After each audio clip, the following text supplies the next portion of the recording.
Hey, part of our family. Well, it is Friday again, Small Biz Friday, and this week we're talking about marketing. Marketing. Yeah. I know something I love to talk about. Right? It's sort of a thing we do. Yeah. But marketing, I guess, kind of falls into two big, broad categories, right? Right. So, well, first, before we talk about that, let's talk about small businesses. And I feel like almost every small business that we talk to, one of the first things that they say is, I'm not good at marketing. Yeah, that's true. And I think that that's not a totally true statement, because every small business, it has a story, and they're good at telling it on a one-on-one basis. In fact, that's true. When you started a business, you had to tell your story to someone, whether it was your business consultant or your wife or your business partner or employees or whatever. You had to tell your story at some point. Right. And that's just marketing, really. Yeah. It's just one-to-one marketing. It really, really is. And if you've ever told your story and gotten that person excited about it, about whatever it is that you're doing, then you did a good job at marketing in that situation. And what it is now is you have to duplicate that in a bigger form. Yeah, send it out to more people, or either send it out to the world, or send it out to one-on-one, and be able to tell your story in a meaningful way. I think when folks get caught up on that marketing, I'm not good at marketing, I think what they're talking about is like Super Bowl marketing, right? Mm-hmm. It's like the big major advertising, radio, TV, mass mailers, mugs. I don't have a part of our mug here, but the things you just send out there and you hope you get 1 or 2% return. Right. 1 or 2% of a million people is great, but you're not necessarily oriented at making a personal connection. Right. And those personal connections are where small businesses really need to be. I think you're absolutely right. I mean, there is benefit to name recognition and broadcast marketing, but let's back up a second and just like straight up define it. So, broadcast marketing would be the Super Bowl stuff that we're talking about. That would be your mass market, send it out to a huge number of people. Your goal is not to make a personal connection there. It's to get name recognition, brand recognition. Have they heard of me? And that's important. It is for sure. And then the other side of it would be, not the other side, but the partner to that will be what's called targeted marketing. Right. Which means you're selecting who you talk to. Right. And in some cases, with a larger business, it might be women between 35 and 45 that make over $100,000 a year and own a home. Mm-hmm. Whereas one-to-one, it might be, for a smaller business, it might be who are my friends? Right. Or who are the friends of my friends? We use that in Facebook all the time, friends of friends, and that's targeted marketing, deciding who you want to talk to. Right. So. And you can target as small as picking one person, one qualified lead, and sending them an email or calling them on the phone or going into their business, and as big as targeting a specific demographic on a Facebook ad. Yeah. In fact, the targeting one person that you talked about is when you told your wife you wanted to start a business. Yeah. Right? Or somebody that's in your industry that you worked with, you said, I want to start a business. That's one-to-one marketing. That's individual marketing. So you can do that. That part you got. Yeah. Open the door is the only hard part, I promise. So is there a space for spray marketing and targeted marketing in the same business? And when do you think that you should use that as a small business? Well, for broadcast marketing, spray and pray marketing, that's really about two things. If you're establishing a market, it's being able to tell your story, being able to show your brand.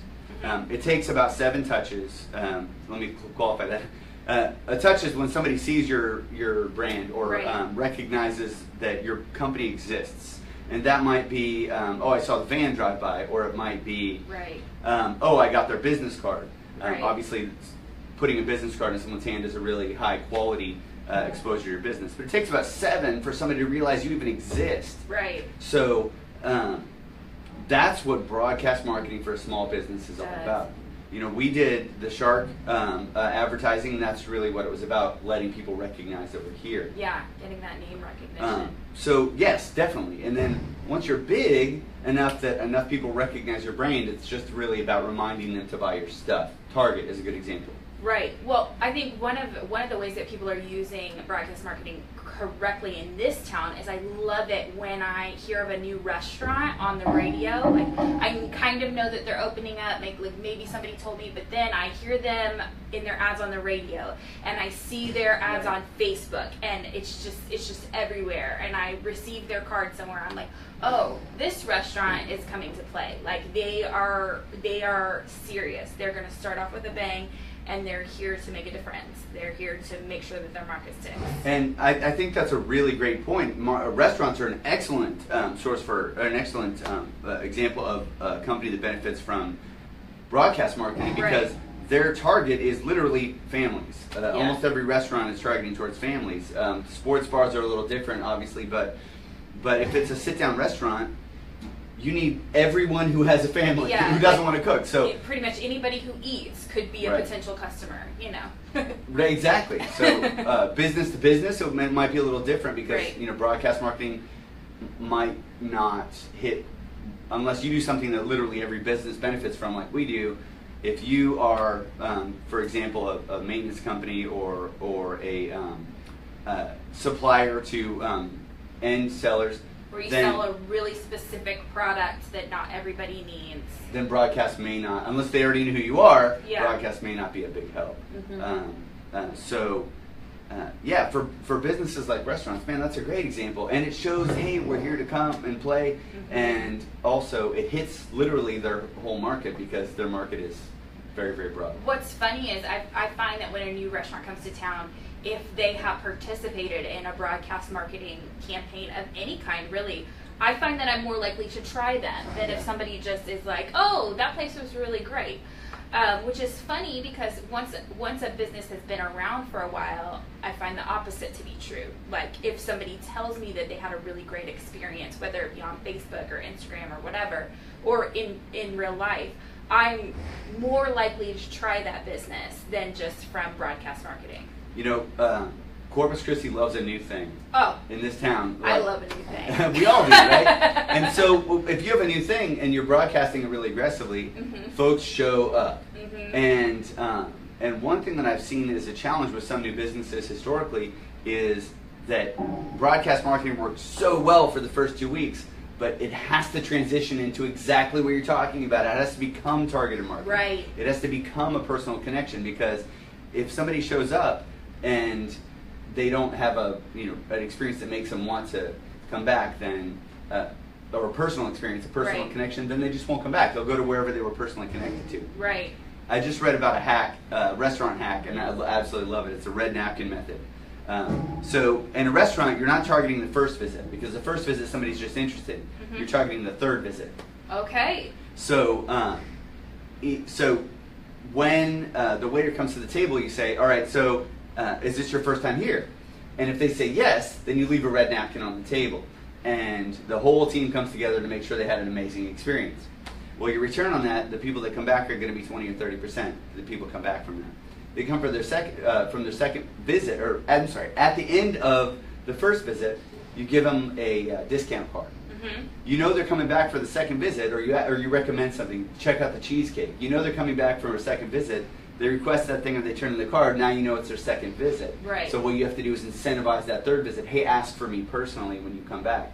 What that does is it takes that initial close, that initial like broadcast marketing, and turns it into a personal connection. After that third visit, that is so genius. I didn't write it; I just read it. But it's smart. It's really smart. That is really smart. I think what's funny about that is there are definitely restaurants, especially when I was in a specific time in my life when my kids were really small. Yeah. And I needed I needed to be able to leave the restaurant quickly if they melted down. There are certain restaurants that I went to and like certain waiters that I would request, and I would like go to that restaurant specifically to get that waiter because I knew that they would take care of me and that it would be like a good experience, and that's all that I needed. I needed to not cook, and I needed somebody to do the thing that I needed them to do. And that's what everybody's looking for. Like really, we're all looking for somebody to fill our needs and connect in that personal way. So, you know, as a marketer, I mean, we tend to look at everything as marketing, right? Right. I mean, online conversations are all about the image that you sell. Right. Not sell, but the image you purvey. The clothes we choose are very specific. I agonized over these glasses, you know, and but when you have a business, all of those conversations have to be marketing. They have to be personal connections. And so you've made a personal connection with someone at that restaurant. You're going to go back to that restaurant. And the goal as a small business is to do that with everyone, literally everyone. Yeah. And that's when you take that transition from broadcast marketing into personal connections, which is targeting. That's true. And to me, I love to support local businesses. Yeah. But what matters more to me than even a local business is having that personal connection. And you know, there are franchises that are doing a really good job of making that personal connection. There are, you know, small businesses that are doing a really good job of making that personal connection. And I mean, that's what you have to do. Yeah, you know, there's two of my favorite restaurants in Corpus Christi are BJ's and B&J's. So that's funny because people mix those up all the time. So for completely different reasons, right? So well, not really actually. So BJ's has a lot of options that we can eat. We have a complicated meal setup at our house. Yeah. Right. So they have a lot of options that we can. BJ's Brewhouse. Yeah. So I eat there too, and because they do have a very allergen-friendly menu. And that's important to me because we have food allergies. So they made a personal connection with me, but at a broadcasted level. But also, when we go there, there's specific waiters that we'll look for. There's specific people that we'll talk to because they have a personal connection. Right. B&J's, the last time I was at B&J's Pizza, they have the beer wall, right? Yeah. Last time I was at B&J's Pizza, this guy said, man, let me recommend a couple of things. He said, I'm off the clock, but let me sit down. And we just talked about beer for like 10 minutes. Oh, yeah. Don't you love that? It was spectacular, right? And so all of a sudden, now I've got a personal connection to B&J's Pizza. Plus, their pizza's awesome. I'm not going to say the best in Corpus Christi because I don't want to put anybody out. But it's pretty darn good. It's really, really good. So we get great pizza that fits our meal, and we have a personal connection. Right. Okay, so now we're talking about I have a personal connection with a mass marketed company that supports me personally. Yeah. And has the things that I need. Right. And I have a personal connection with a local independent company that supports me and has the things that I need.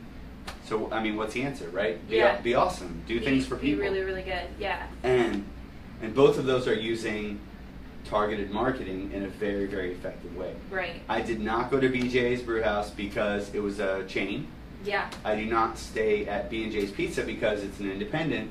You stay there for the personal Both of connection. those, it's all about that. Well, and I think this is true in every city, but I know that in Corpus Christi, it's really about the person. You know what I mean? Like, I have a person who I'm going to go to for my hair. I have a person. And it doesn't, that's what's important. It's that personal connection. Right. And I have specific waiters that I like to see, and you know. I've almost never talked to eat. I've almost never talked to a person, a client in Corpus Christi that didn't start in the first three sentences of the conversation. Are you from here? Yeah. And so in this town, it's really about talking about their children and creating a personal connection. Broadcast marketing is great for positioning yourself. Right. It's great for saying, hey, yeah, we're real. We're a real company. We're well established. But it has to convert. After that, it's the personal connection every single time. So I'm sure that the question that's coming up is, how do people access that? Like, what are the pro tips or hacks for broadcast marketing and pro tips and hacks for? All right. So what do we do? Go. You're on the spot. What do you got? Oh, me? I think for some of the tricks for accessing those interpersonal connections are encouraging people to market on your behalf. I was at a restaurant in San Antonio, and they had a wall where they posted they printed up people's Instagram photos and they posted it on the wall. So if they had their hashtag on it, and they would like pick a photo, like an Instagram photo of the week, and I immediately looked up their Instagram account, and they're posting everybody's photos, and I mean just the number of photos that are tagged in that restaurant is well above average because people want to see their photo on the wall. On the wall. And if you don't have a bricks and mortar location, you can do exactly the same thing by taking a picture with your client. Yeah. Because they're going to share it and they're going to tell your story. And so creating that personal connection, just putting somebody else's face in there is huge. And that's a great way to create targeted marketing that's going to help expand your business. That's a really good tip. So, yeah. All right, so broadcast marketing. Yeah. You go. All right. So broadcast marketing, how do I access broadcast marketing? Well, I'll tell you what, for the small businesses that get involved, it almost always comes down to budget. A lot of folks say, well, I just can't afford advertising. I can't afford commercials, or I can't afford radio, or I can't afford newspapers. So if I had to say, if you're going to broadcast market, a couple things. First off, do what people are doing and go where people are going. So if you're going to broadcast market, start with, we have a conversation about bubbles. In any small town, like I grew up in a very small town, 300 people, and everybody knew literally everybody. Well, now I'm in a town of 350,000 people, and it's exactly the same. Everybody knows everybody, but the reason for that is you're inside of a bubble. Right. All of the people you talk to introduce you to other people, or you go to the same work, you go to the same restaurant, and you see the same people. So you live inside of that bubble. Well, if you can identify a market, a smaller market, like the Hooks is a great example. Well, if you put a banner up at the Hooks, or you put an advertisement through the Hooks, then you're hitting a smaller market in a more effective way, and they already know you're connected to something they believe in. Right. So it's still broadcast because you're sending it to literally everyone, but it's kind of narrowed in that you're sending it to literally everyone in an area. Yeah. You can do the same thing with direct mailers. You can say, well, I want to do direct mailers in this zip code. Right. The post office says every door direct mailer, has every door direct mailer. So you can just say, I need to send it to 1,000 houses in this zip code. That's really good for localized companies. But really, like, bar none, if I had to give one tip, invest your money in broadcast marketing, Facebook. Yeah. Target it, definitely target it. I mean, don't just say, hey, I want everybody to look at this ad. But you can say, I want everyone in Corpus Christi to look at this ad because people know people. But make sure that you do a good job, because because it's so cheap, I feel like I'm seeing a lot of don'ts lately, a lot of don'ts for small businesses when advertising on Facebook. So yes, anybody can do it. Yeah. Anybody can create their own ad, but you make sure that you do it right. Like, pay attention to what your copy says, pay attention to what your graphics are, pay attention to what your message is, because that's also a way to sync a business really fast. Well, and for whatever $14, is there one that they recommend for $14? You can expose yourself to a lot of, that sounded weird. And for $14, you can put your business in front of a lot of targeted market. People, and just that could be really good, or that could be really bad. Yeah. So yes. And so ask a pro. Yes. Yeah, reach out to us if you've got a question. You can always message us if you just want to say, hey, what do you think about this ad, or hey, what do you think about this graphic I made? I'll tell you my honest opinion every time. So go ahead and message me. That's true. Hey, looks like we've got a comment. So what do we got? Let's check it out. While you're looking that up, one of the great transitions for targeted marketing is friends of friends, and one great way to do that is to either offer a referral bonus, or ask them directly, hey, listen, if you love what we do, let folks know, and rate us, or tell your friends, and make sure you put something in their hand. I had a great conversation with someone. Let me grab a business card. I had a great conversation with someone the other day about business cards. Is that this is just a piece of paper. It doesn't mean anything unless you're actually putting it in front of someone. Right. Unless you're having a conversation that's attached to it. And then what happens is print mailers, or print marketing, which could be broadcast or it could be targeted, becomes something that's got a personal connection to it. So tell a story when you hand a business card that takes broadcast marketing and turns it into targeted marketing.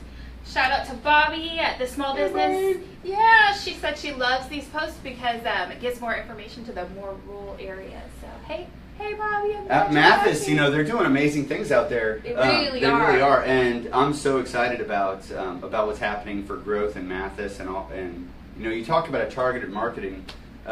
That community is a very small community, but it's incredibly supportive. And it's a perfect example of the sort of bubble that I've been talking about. That you get connected in this bubble, and people start to know people. And in a small town like that, what happens is you start to grow organically, and organic growth really is the best growth. For sure. Yeah. Yeah. It doesn't matter what kind of business you have. Those personal connections, building those personal connections, are really, really important. On that note, we've got a class coming up. Oh, sweet. September 20th.